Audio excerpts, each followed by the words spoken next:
김경숙 선교사님에 대한 영상을 함께 나누었는데, 아프리카 땅에 이런 나라도 있나 싶을 정도의 나라죠. 모리타니?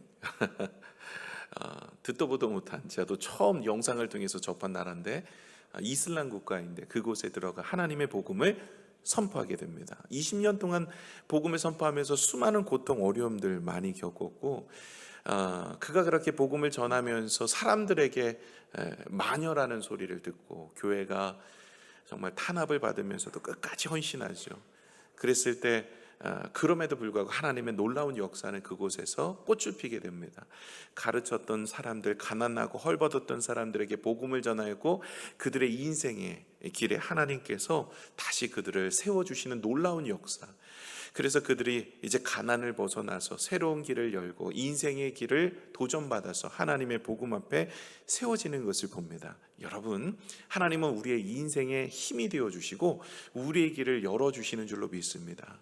저와 여러분이 경험하고 계시는, 함께하고 계시는 이 복음을, 하나님의 말씀을, 예수 그리스도를 증거하셔서 죽어가는 수많은 영혼들에게 복음을 증거할 수 있는 믿음의 모습이 되셔서 은혜 가운데 서 있기를 부탁을 드립니다. 저는 영상을 통해서 한 가지 참 은혜되는 그 고백의 모습이, 이분이 땅끝에서 주님을 보겠습니다, 이런 이야기를 해요. 땅끝, 이분의 땅끝은 이 모리타나라는 곳이죠. 아프리카의 정말 오지에 있는 사막 위에 세워진 도시, 이곳이 그에게는 땅끝이었습니다. 마라나타 주 예수여 어서 오시옵소서, 땅끝에서 내가 주를 보겠다. 물론 세상의 땅끝이 어딘지는 우리는 알 수 없습니다. 그러나 저는 한 가지 이런 생각을 해요. 우리의 땅끝은 어디인가? 여러분이 서 있는 곳입니다. 그렇죠? 내가 서 있는 곳이 지구 한 바퀴를 돌면 땅끝이 돼요. 그죠? 내 시점에서는 그렇죠. 그래서 여러분, 우리의 땅끝은 어딘가? 내가 오늘 여기에 부름받았다면 오늘 청라는 나의 땅끝입니다. 우리의 사업장이 나의 땅끝입니다. 내가 서 있는 그곳이 나의 땅끝이에요. 하나님께서는 그곳에서 주의 영광을 이루기를 원하십니다. 복음을 전하고 하나님 나라를 위해서 힘쓰고 하나님의 영광을 위해서 애쓰는 믿음의 삶을 사시기를 하나님께서는 원하고 계십니다. 복음의 말씀, 그 말씀의 힘을 얻으시고 또 증거하셔서 하나님의 놀라운 축복을 이루어 나가는 여러분 되시기를 축원합니다. 여러분, 계속해서 우리는 출애굽의 말씀을 함께 나누고 있는데요, 성막 구조를 한번 살펴보겠습니다. 사진을 한번 보여주실까요? 이것이 이제 성막입니다. 성막, 하나님께서 제정해 주셨어요. 하나님이 이 성막을 통해서 이스라엘과 무엇한다고요? 동행하고 함께하기를 원하십니다. 이 성막에 대한 이야기는 얼마 전에 같이 나눴죠. 에덴 동산도 하나님이 만드신 이유는 우리와 함께 거하기를 원하셔서, 그래서 하나님은 에덴 동산을 통해서 우리와 함께 하시고, 성막을 통해서 함께 하시고, 성전을 통해서 함께 하시고, 이제 성령을 통해서 우리와 함께 하셔서 이제 내가 성령을 모시고 사는 모든 사람들이 성도가 되어져서, 그것이 바로 하나님이 늘 우리와 함께 하신 은혜가 되어지고, 끝내는 저 천국에 들어가서 영생의 축복, 하나님과 동행하며 함께하는 인생이 되어진다. 이런 부분으로 성막에 대한 이야기를 제가 나눠 드렸어요. 그리고 지난주에는 이 성막 안에, 우리 다음 사진 보여주시면 저 안에 이렇게 그 텐트처럼 되어 있는 데가 있죠. 이걸 성소라고 부르는데, 이 성소는 두 가지로 나눠진다고 그랬어요. 하나는 지성소고 그 다음엔 성소입니다. 처음 들어가면 성소가 있고 그 안에는 지성소가 있는데, 이 지성소에는 휘장으로 가려져 있어서 아무나 못 들어가요. 대제사장이, 대속제일만 들어가서 제사를 드리는데, 그 안에는 한 가지 성물이 있어요. 뭐만 있다 그랬죠? 법궤가 있습니다. 법궤 안에 있는 내용물과, 그리고 그 법궤 뚜껑이 중요하다 그랬죠. 그 위에 덮개가 뭐라고요? 시은소라고 하고 속죄소라고 하는데, 그곳에 어린 양의 피를 뿌려서 우리가 속죄함을 받았다라는 의미를 가지고 있어서 예수 그리스도의 십자가의 보혈의 은혜를 상징하는 것이 법궤다. 지난주에 같이 나눴어요. 그렇죠? 못 들은 척 하시고 오늘 처음 들은 건 아니시죠? 오늘은 이제 그 안에 있는 또 성물을 주님께서 말씀하시는 내용을 살펴보겠는데, 이 내용물은요 레위기에도 또 등장을 하고요. 그래서 오늘도 레위기를 살펴보면서 같이 나누는데, 오늘은 성소 안에 있는 세 가지 물건 중에 첫 번째, 이 떡상에 대해서 같이 나누려고 합니다. 이것이 떡상입니다. 이렇게 생겼어요. 우리가 오늘 읽었던 본문의 크기, 넓이, 높이, 그리고 그 재료까지 다 나와 있는데 이런 모양을 간직하고 있는 것입니다. 그래서 지성소에는 법궤가 있고 성소에는 이처럼 분향단과 떡상과 등대가 있어요. 그래서 그 세 가지는 우리가 계속해서 나눔을 갖게 되어질 텐데요. 이렇게 성전에 들어가 있는 성물은 다 의미가 있어요. 그냥 하나님께서 만들라고 만든 게 아닙니다.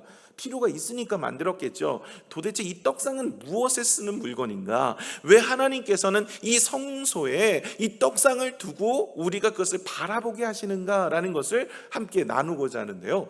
법궤와 함께 가장 작은 낮은 그 성물입니다. 성소 안에 가장 낮은 성물이에요. 법궤도 낮는데 이 떡상도 가장 낮고, 그런데 보시면 그 재료의 모습을 보시면 조각목으로 만들고 금으로 싸는 것이에요. 조각목으로 만들면서 금으로 싸는 것은 이 법궤와 같은 재료입니다. 그리고 거기 보시면 이게 양쪽 끝에 다리에다가 고리를 달아서 거기 꾀를 끼워서 사람이 이렇게 메고 가게 되어 있고, 절대로 이 떡상을 만지지 못하도록 그렇게 되어 있어요. 이것도 무엇하고 비슷하죠? 법궤하고 비슷합니다. 크기도 비슷해요. 높이는 똑같고 크기가 약간 작아요, 법궤보다.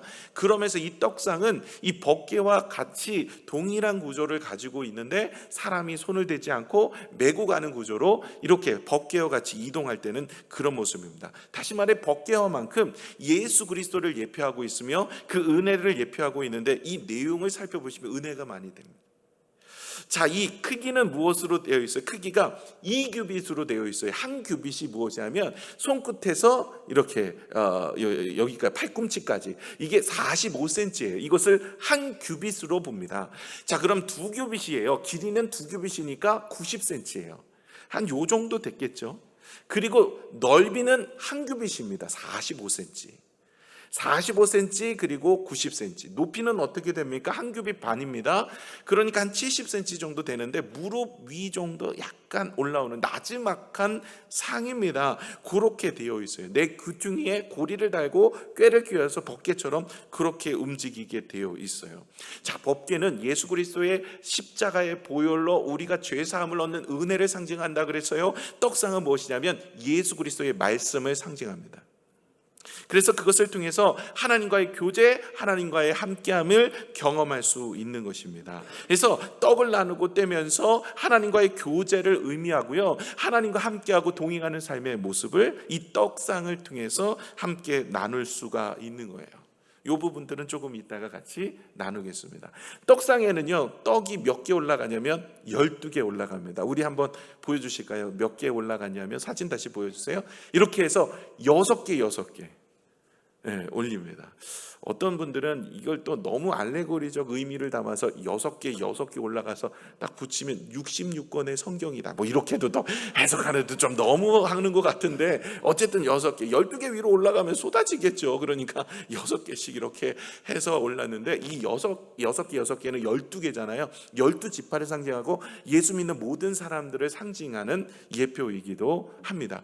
이건요, 항상 그 떡을 준비해서 올리는데 언제 가르치냐면 일주일에 한 번씩 갈아요. 그러니까 일주일 동안 거기다가 놔요. 그리고 나서 이걸 새 것으로 갈 때 옛 것은 제사장들만 먹습니다. 다른 사람은 주지 않아요. 제사장들만 먹어요. 레위기 24장 9절에 이렇게 말씀을 하십니다. 함께 읽겠습니다. 시작. 이 떡은 아론과 그의 자손에게 돌리고 그들은 그것을 거룩한 곳에서 먹을지니 이는 여호와의 화제 중에 그에게 돌리는 것으로서 지극히 거룩함이니라. 이는 영원한 규례니라 하면서 이 제사장들만 먹는 떡이 되어집니다. 그런데 이 제사장들만 먹는 떡이 이제 신약으로 넘어오면서 어떻게 변하게 됩니까? 우리 모두가 다 왕 같은 제사장을 하나님이 부르셨어요. 그래서 예수 믿는 모든 사람들은 바로 이 제사장과 같아서 영혼의 떡, 이 떡을, 거룩한 떡을 먹게 되어지는 것인데요, 베드로전서 2장 9절에 보시면 너희는 택하신 족속이여 왕 같은 제사장들이다. 주께서는 우리를 왕 같은 제사장이라고 이야기해요. 하나님의 복음을 선포하고 하나님의 복음의 통로가 되어지는 우리를 제사장이라고 이야기하면서 뭐라고 얘기합니까? 이제는 우리가 하나님의 영원한 거룩한 떡을 먹고 마시고 교제하는 삶으로 살아갈 수 있도록 문을 열어주신 거예요. 그래서 칼빈은 우리를 만인 제사장이다. 모든 사람들, 예수 믿는 사람들은 제사장으로 살아서 하나님과의 교제와 나눔이 그 속에 있다는 것을 이야기하고 있는 것이에요. 오늘 이 이야기를 세 부분으로 나누어서 한번 설명해 보고자 합니다. 추석이라서 많이 피곤하시죠? 보니까 1부회 때도 보니까 다른 날보다도 오늘 특별히 피곤하시더라고요. 그래서 많이들 이렇게, 저는 이해를 하신다라고 끄떡끄떡거린 줄 알았더니 그게 아니라 이렇게 자꾸 좋으시더라고요. 잘 보니까 눈이 감겨 있어요. 그러다가 가끔 깨는데 저를 째려봐요. 막 안 잘라고 막 하는데 무서워요. 예, 그럴 땐 그냥 눈을 감고 계세요. 자꾸 그렇게 막 째려보면 무섭습니다. 자, 세 가지 의미를 같이 나눌게요. 첫 번째는 이 진설병의 의미가 있어요. 이 진설병의 의미는 두 가지의 의미를 가지고 있는데, 자, 첫 번째는 육의 양식입니다.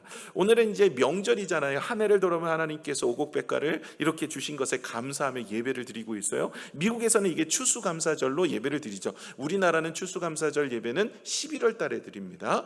좀 미국하고 시간차가 있어요. 미국은 10월 달에 드리고 우리는 11월에 드리게 되어지고, 그리고 우리 명절은 고유의 명절 추석은 이렇게 해서 한 해 돌아보면서 또 조상한테 그래서 뭐 이렇게 세배도 하고 그러잖아요. 그러나 우리는 하나님 앞에 감사하면서 제사를 드리죠. 이처럼요, 하나님이 주신 것에 감사하는 것, 일용할 양식을 주신 것에 감사하는 게 이 진설병의 떡을 드리면서 갖는 마음이랍니다. 그래서 하나님이 나에게 일용할 양식을 주신 것, 하나님께서 날마다 먹고 있고 마시는 모든 것을 책임져 주신 은혜 감사다. 매추엘리라는 주석학자는 이것은 하나님께서 나에게 일용할 양식을 주신 것에 대한 감사의 표현이고, 하나님과의 식탁의 교제, 이제 떡을 띄고 나누면서 교제를 하잖아요. 하나님과의 교제의 상징인 것이다라고 이야기를 합니다. 또 하나는 영적인 의미를 가지고 있는 것이 무엇이냐면 이것이 바로 예수 그리스도의 말씀이고 곧 예수 그리스도이십니다. 마태복음 4장 4절의 말씀을 우리 같이 한번 읽겠습니다. 시작. 예수께서 대답하여 이르시되 기록되었을 때 사람이 떡으로만 살 것이 아니요 하나님의 입으로부터 나오는 모든 말씀으로 살 것이니라 하시느니라 하시니. 여러분, 우리가 떡으로만 사는 게 아니에요. 사람은 하나님이 주시는 말씀과 함께 살아야 합니다. 그래서 오늘도 우리가 주의 말씀을 받고 주의 말씀을 마음에 품고 말씀을 따라 살아가는 거예요. 이것이 우리가 그냥 먹는 것으로 인생 사는 것은 동물하고 동일하죠. 그러나 우리는 하나님의 영으로 창조되었고, 하나님께서 우리를 창조하셨을 때 그 영, 생육하고 번성하여 하나님의 영광을 돌리는, 다시 말해 하나님께서 생기를 부어 놓으셔서 우리가 그렇게 생명이 되어서 하나님의 영을 품고 살아가는 거죠. 동물은 영이 없어요. 육만 있어요. 죽으면 끝나요. 근데 사람은 죽으면 끝나지 않아요. 영이 여러분 안에 있습니다. 그래서 육과 영이 함께 있는 거예요. 죽으면 끝나는 게 아니라 그 영은 살아서 영원히 지옥으로 가든 영원히 천국으로 가든 두 갈래 길밖에 없다라는 거예요. 그래서 예수님이 이 땅에 오셔서 영원히 지옥으로 갈 수밖에 없는 우리를 구원하셔서 천국으로 인도하시는 거예요. 그래서 우리의 본향은 천국이고 우리가 죽으면 천국으로 가게 되어 있는 것이죠. 자, 이렇게 하나님의 말씀, 떡이 바로 예수 그리스도라는 것을 이야기하고 있는데요. 요한복음 1장 14절에는 이렇게 이야기합니다. 말씀이 육신이 되어 우리 가운데 거하시며, 이 말씀이 육신이 되어 우리 가운데 거하신 분이 누구예요? 예수 그리스도예요. 말씀이 있었고 그 말씀이 육신으로 이 땅에 오셔서 우리와 함께 거하십니다. 요한복음 6장 35절의 말씀은 예수께서 이르시되 나는 뭐라고요? 생명의 떡이니 내게 오는 자는 결코 줄이지 아니할 터요 나를 믿는 자는 영원히 목마르지 아니하리라. 예수님이 뭐라고 얘기하십니까? 자기를 생명의 떡으로 이야기하셔요. 그것이 바로 지설병의 그 온전한 모습이기도 합니다. 요한복음 6장 48절에서 51절의 말씀을 보시면 내가 곧 생명의 떡이나 너희 조상들은 광야에서 만나를 먹었어도 죽었거니와 이는 하늘에서 내려온 떡이니 사람으로 하여금 먹고 죽지 아니하게 하는 것이니라. 나는 하늘에서 내려온 살아있는 떡이니 사람이 이 떡을 먹으면 영생하리라. 내가 줄 떡은 곧 세상의 생명을 위한 내 살이니라 하시니라. 여러분, 예수 그리스도가 뭐라고요? 생명의 떡입니다. 근데 어떻게 예수 그리스도를 먹고 마실 수가 있어요? 예수 그리스도는 요한복음 1장에 뭐라고 말씀하셨어요? 말씀이 육신이 되어 오신 분이 예수 그리스도예요. 그러면 예수 그리스도가 생명의 떡으로 주의 말씀을 우리가 받으면 그것이 바로 생명의 떡을 받는 거와 같다라는 거예요. 여러분, 이 진설병이라는 뜻은요, 진설, 이렇게 놓여 있다라는 뜻을 가지고 있지만 히브리어로 보시면 헤헴파님이라는 뜻을 가지고 있어요. 헤헴파님. 이것은 무슨 뜻이냐면 얼굴의 떡이라는 뜻이에요. 얼굴의 떡. 얼굴이 떡 같다 이 뜻이 아니라 얼굴이 떡이라는 거예요. 하나님의 임재를 상징하는 거예요. 임재를 상징하는 거. 그래서 임재의 떡이라고도 합니다. 하나님의 임재, 하나님이 함께 하시는 떡이 바로 이 진설병이에요. 그래서 이 진설병의 의미는 무엇이냐면 하나님이 함께 하시는 떡. 그렇다면 여러분, 이것입니다. 말씀을 통하여 하나님이 우리와 함께 하십니다. 그 말씀이 곧 예수 그리스도예요. 세상에 태초에 뭐가 있었죠? 말씀이 계시니라. 여러분, 하나님은 무엇이냐면 말씀으로 존재하세요. 여러분, 동물하고 사람의 차이가 뭔지 아세요? 말을 할 수 있다라는 거예요. 그렇죠? 저희 집 개도요, 아무리 가르쳐도 10년째 가르치는데 말을 못해요. 네, 말을 할 수 있는 건 사람밖에 없습니다. 하나님께서 우리에게 이 말의 권세를 주셨어요. 그래서 우리는 하나님의 영으로 창조됐고 하나님의 형상으로 창조됐는데 그 특징 중에 하나가 말을 할 수 있다라는 거예요. 하나님은 이 말씀으로 우리를 창조하셨고 세상을 창조하시고 말씀으로 우리와 함께 거하시고 말씀으로 능력을 주시고 말씀으로 힘을 주십니다. 여러분, 엘리야가 로뎀나무 밑에서 너무 힘들어 죽겠다고 했을 때 주님께서 엘리야를 붙드시고 그에게 찾아가셔서 강한 바람으로도 그리고 불 가운데서도 지진 가운데서도 계시지 않지만 세밀한 음성 가운데 계신 것을 보여주세요. 아브라함에게 찾아가신 하나님도 말씀으로 찾아가십니다. 모세에게도 말씀으로 찾아가시고 말씀에 놀라운 역사가 있고 그 말씀이 육신이 되어 오신 예수 그리스도, 그리고 그 예수 그리스도는 말씀으로 우리와 함께 거하십니다. 그러므로 하나님의 말씀을 가까이 하고 하나님의 말씀을 묵상하는 것이 어떤 것이에요? 하나님과 동행하는 삶이에요. 많은 분들이 성경에 보면 에녹도 그렇고 노아도 그렇고 하나님께서 그가 하나님과 동행하였기에 의로 여기셨다. 아니, 하나님은 보이시지도 않는데 동행을 어떻게 할 수 있냐는 거예요. 나도 동행하고 싶은데. 그럼 동행하는 것은 어떤 모습이냐라는 것을 설명해 주는 것이 바로 말씀입니다. 말씀이 나와 함께 할 때 주님이 나와 동행하는 거예요. 여러분이 말씀을 묵상하고 말씀을 가까이 하고 말씀 가운데 서 있고 말씀으로 내 인생을 주관하고 있는 것은 바로 하나님과 동행하는 삶이라는 거예요. 여러분, 이스라엘 백성들이 가나안 땅에 들어갈 때 주님께서 내가 너와 함께 하겠다고 여호수아에게 이야기할 때 뭐라고 얘기합니까? 여호수아 1장 8절에 보시면 주야로 내 율법의 말씀을 주야로 묵상하고 그 가운데 기록한 모든 것을 다 지켜 행하라. 이 율법의 말씀을 내 입에서 떠나지 않고 주야로 그것을 묵상하는, 이것이 주님과 동행하는 삶이라는 거예요. 하나님의 말씀으로 거하기 때문에 그 말씀이 함께하는 삶은 하나님과 동행하는 삶이고 그의 인생은 평탄한 길과 형통을 주시겠다라고 이야기합니다. 많은 분들이 하나님의 음성을 어디서 들을 수 있냐고 이야기합니다. 여러분, 하나님의 음성은 말씀으로 거하십니다. 하나님이 나에게 응답하시지 않는다고, 역사하시지 않는다고 불평할 때가 있습니다. 불평하기 전에 말씀을 묵상하십시오. 말씀을 가까이 하십시오. 말씀을 읽으시고 말씀 가운데 거하시기를 바랍니다. 하나님이 우리의 인생에 그 말씀으로 함께하여 그의 삶을 붙들어 주시는 줄로 믿습니다. 그래서 말씀이 있었고 말씀이 육신이 되었고 육신이 예수 그리스도이신데 그 예수 그리스도가 이제 다시 말씀으로 우리와 함께하여 거하심으로 우리가 주님의 은혜를 경험하실 수가 있는 거예요. 진설병은요, 예수 그리스도의 말씀을 상징하고 있는 거예요. 다시 말해 말씀조차도 예수 그리스도이시라는 겁니다. 받을 때 어떤 마음으로 받으셔야 돼요? 데살로니가전서 2장 13절의 말씀을 같이 한번 읽겠습니다. 시작. 그러므로 우리가 하나님께 끊임없이 감사하고 너희가 우리에게 들은 바 하나님의 말씀을 받을 때 사람의 말로 받지 아니하고 하나님의 말씀으로 받음이니 진실로 그러하도다. 이 말씀이 또한 너희 믿는 자 가운데서 역사하느니라.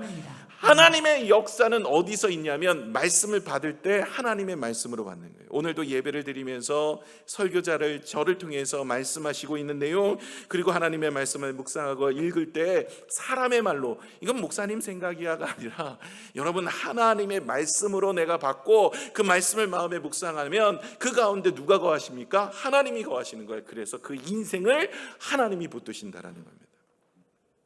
저와 여러분이 늘 말씀을 가까이 하고 말씀 속에 거하시는 믿음의 삶을 사시기를 부탁을 드립니다.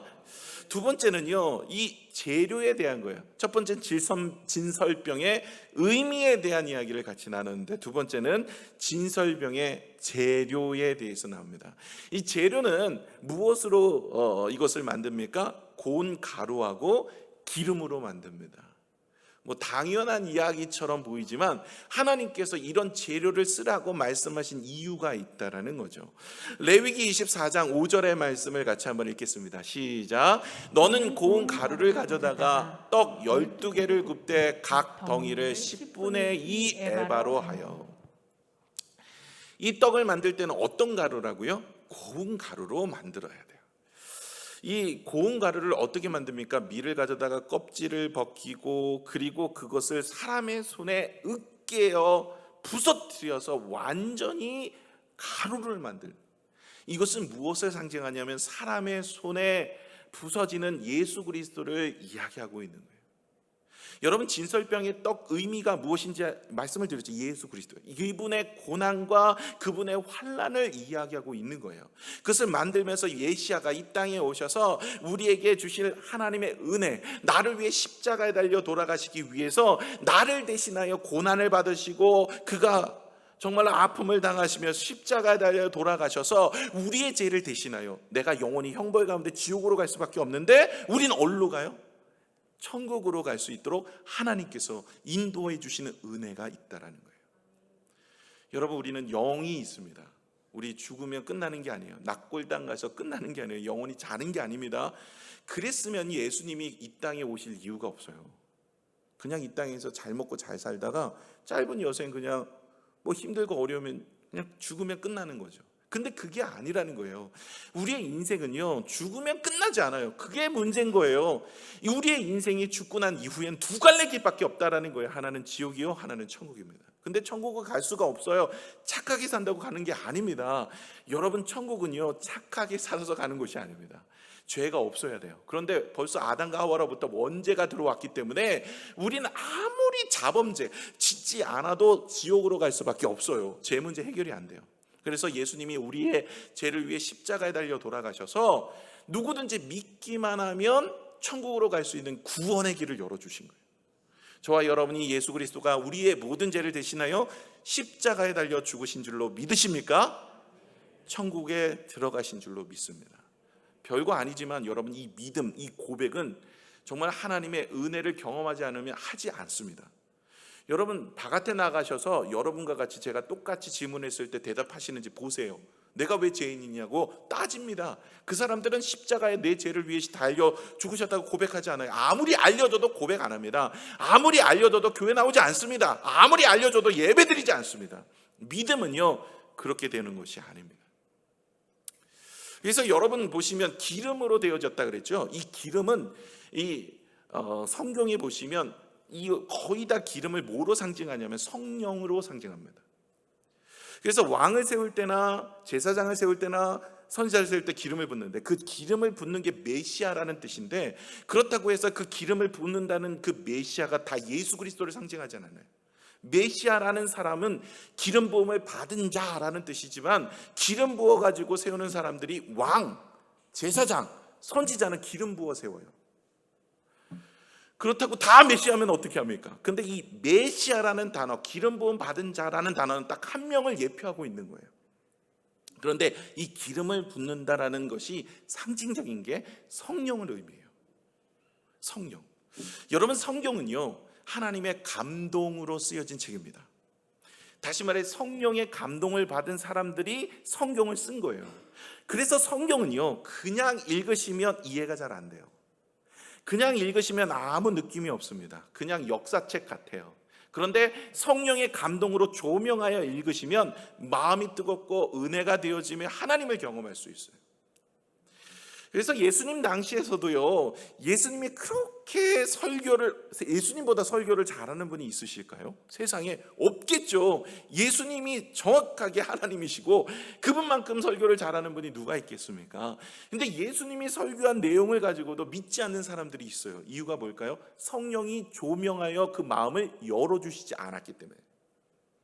엠마오로 가는 두 제자에게 예수님께서 성경을 풀어주실 때 말씀이 뜨거워졌어요.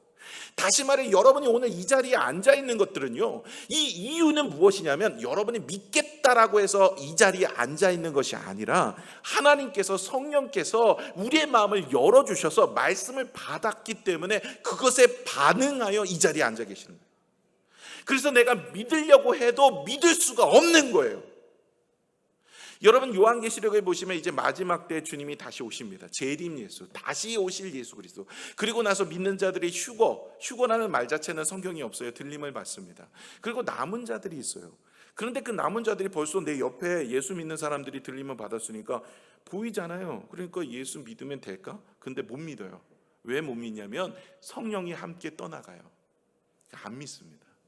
마지막 아마게돈 전쟁이 일어나고 모든 세상이 멸망의 가운데 이제 내몰리게 되어지는데 누구도 예수를 믿지 않아요. 왜 그럴까요? 성령이 떠나갔기 때문에 그래요. 여러분, 우리가 전도할 때 그래서 기도가 필요한 거예요. 하나님, 내가 전도할 대상자의 마음을 열어주세요. 성령께서 그 마음을 열어주시지 않으면 우리가 아무리 많은 이야기를 하고 아무리 좋은 이야기를 하고 설득을 해도 믿지 않습니다. 여러분, 믿음도 은혜입니다. 하나님이 주신 선물이에요. 그래서 하나님께서 오늘 여러분의 마음을 열어주셔서 여러분이 반응하여 이 자리에 앉아 계시는 거지, 이 하나님이 나를 구원해 주신 거지 여러분이 믿고자 해서 이 자리에 계신 것이 아니라는 거예요. 그래서 여러분, 성령의 은혜를 구하지 않고 성경을 읽거나 성령의 은혜를 구하지 않고 말씀을 듣거나 성령의 은혜를 구하지 않고 신앙생활을 하다 보면 다 넘어집니다. 왜요? 하나님의 음성을 제대로 온전히 깨닫지도 못하고 알지도 못하고 듣지 못하기 때문에 그렇습니다. 여러분, 성령의 마음을 품고 하나님의 말씀을 가까이 하는 여러분 되시기를 부탁을 드립니다. 최고의 투자자였고 성공한 사업가였던 존 워너메이커가 있습니다. 이분이 이제 마지막 노년 때 한 기자가 와서 그에게 질문을 해요. 당신은 그렇게 투자의 귀재인데 인생에 있어서 최고의 투자는 무엇입니까? 물었더니 그분이 이렇게 이야기해요. 저는 10살 때 이불 75전을 주고 산 성경이 내 인생의 최고의 투자였습니다. 나를 만든 것은 이 성경이기 때문에 그렇습니다. 그렇게 했더니 기자가 다시 질문합니다. 그러면 성경을 구입하기만 하면 인생이 당신처럼 성공할 수 있습니까? 아니요, 그렇지 않습니다. 먼저 하나님을 믿으셔야 됩니다. 그리고 말씀대로 사셔야 됩니다. 그리고 하나님을 신뢰하시고 열심히 내 맡은 곳에서 일을 해보십시오. 성공은 여러분 앞에 있을 것입니다. 교회를 다닌다고 해서 하나님의 역사와 능력을 경험하는 건 아니더라고요. 여러분, 말씀을 가까이 하지 않으면 교회를 백날 다니고 정말 열심히 봉사하고 수고해도 아무런 역사가 일어나지 않습니다. 말씀을 가까이 하셔야 돼요. 말씀을 소중히 여기셔야 돼요. 성령의 도우심을 받아야 돼요. 말씀을 내 삶 속에 주인으로 삼고 언제나 말씀을 가까이 하시고 예수 그리스도와 동행하는 인생이 되셔야 돼요. 그 인생이 바로 하나님의 놀라운 역사를 이루어가는 것입니다. 미국의 16대 대통령 아브라함 링컨, 그는요 27번의 실패를 했어요. 인생 처절하게 무너집니다. 주머니에는요 항상 수면제를 갖고 다녔대요. 먹고 죽으라고. 그 정도로 인생이 처참하게 무너집니다. 여러분, 그 인생은 뭐 너무나 위인전 읽어보시면 아시잖아요. 망하기를 수없이 망합니다. 사랑하는 아내도 떠나가고 사업도 수없이 망. 그런데 그를 살려낸 것이 뭐냐면 어렸을 때 어머니가 돌아가시면서 손때 묻은 성경 하나를 주면서 아들아, 힘들고 어려울 때마다 말씀을 묵상해라. 그가 힘들고 어려울 때마다, 정말 절망이 찾아오고 앞이 깜깜할 때마다 어머니의 유언의 이야기를 듣고 말씀을 읽습니다. 그리고 그 인생이 비로소 성공을 하는 거죠. 여러분은 실패하고 어려움이 찾아오고 고통이 있을 때 어떤 반응으로 살아가십니까?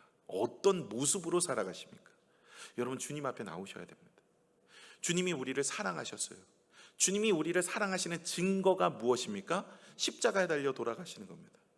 로마서 5장 8절의 말씀 한번 볼까요? 우리가 아직 죄인 되었을 때 그리스도께서 우리를 위하여 죽으심으로 하나님께서 우리에 대한 자기의 사랑을 확증하셨어요. 여러분, 믿으시기 바랍니다. 하나님은 여전히 여러분을 사랑하십니다.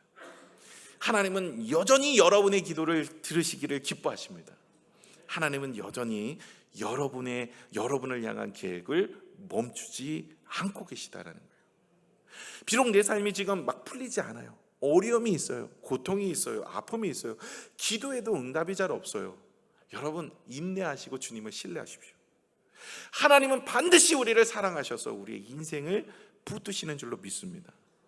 다윗의 인생 여러분 여정 보세요. 결코 평탄한 날이 없지만 그의 인생의 결론은 열매 맺는 인생이었고 하나님의 기쁨이었어요. 그가 그런 고난과 어려움에서도 떠나지 않고 주님을 의지했던 이유는 하나님이 나를 사랑하시다는 확신이 있었기 때문에 그래요. 그리고 언제나 말씀을 붙들고 있었어요. 여러분, 우리의 인생도 이 말씀을 붙들고 살아가는 것, 주님과 동행하는 삶이라 그랬습니다. 말씀을 가까이 하는 것, 그것이 하나님의 함께하는 교제 시간이라고 했습니다. 말씀 속에 거하시는 여러분이 되시기를 부탁을 드립니다. 그래서 세 번째 자세가 나오는데, 첫 번째는 이 진설병의 의미가 같이 나눴죠. 두 번째는 재료에 대해서 고운 가루이신 예수 그리스도가 이 진설병의 재료가 되시고 성령의 기름 부어서 연합하여 우리에게 일러주시는 건데, 이것을 받을 때의 자세도 성경에 기록되어 있어요. 세 가지인데, 이 자세가 첫 번째는 항상 여호와 앞에 있게 하라. 말씀을 받을 때 항상 말씀이 항상 함께 있고 그것이 하나님 앞에 서 있도록 하는 거예요. 두 번째는 겸손하게 수그리고 하는 거고, 세 번째는 떨어지지 않도록 하는 겁니다. 자, 우리 30절을 읽겠습니다. 본문의 말씀입니다. 시작. 상 위에 진설병을 두어 함께 내 앞에 있게 할지니라. 진설병을요 항상 두는 거예요. 항상.